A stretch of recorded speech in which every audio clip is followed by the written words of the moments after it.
Setelah melihat kaca spion dalam mobil, saya baru sadar ternyata yang saya bonceng bukan manusia. Ternyata kuntilanak.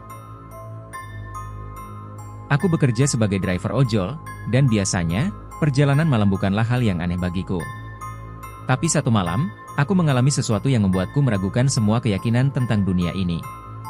Malam itu, seperti biasa, aku menunggu pesanan di sebuah titik ramai di kota. Jam sudah menunjukkan pukul 2 pagi ketika sebuah notifikasi masuk. Aku memeriksa peta, dan rute menuju tempat penjemputan tampak melewati daerah yang jarang dilalui. Aku tiba di lokasi yang tampak gelap dan sepi. Sebuah rumah tua yang tampaknya sudah lama tidak terurus menjadi titik penjemputan. Aku duduk di kursi depan, menunggu dengan rasa tidak nyaman yang menyelinap di antara tulang-tulangku. Beberapa menit kemudian, seorang wanita berpakaian putih keluar dari rumah itu. Ia tampak pucat, dengan rambut panjang yang menutupi sebagian wajahnya. Ia naik ke kursiku tanpa berkata sepatah kata pun, dan aku merasa ada sesuatu yang aneh dari keberadaannya. Namun, aku berusaha tidak memikirkan hal tersebut dan memulai perjalanan.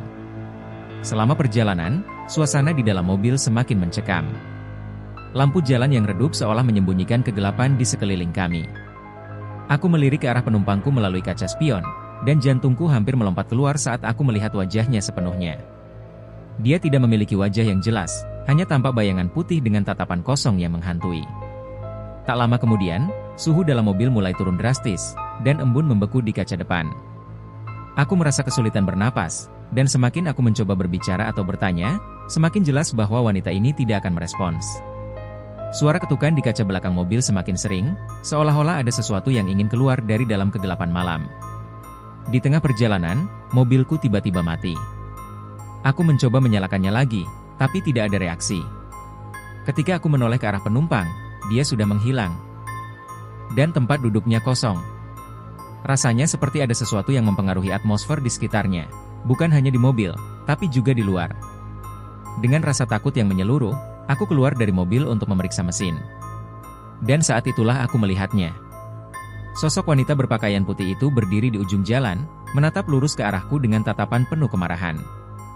Aku merasakan hawa dingin yang menusuk tulang saat dia mulai mendekat. Tanpa berpikir panjang, aku masuk ke dalam mobil dan berusaha untuk menghidupkan mesinnya lagi. Untungnya, mesin mobil akhirnya menyala, dan aku segera meninggalkan tempat itu. Aku terus melaju hingga ke tempat yang lebih ramai, dan hanya berhenti ketika merasa aman. Setelah kejadian itu, aku tidak pernah lagi melewati jalan tersebut di malam hari.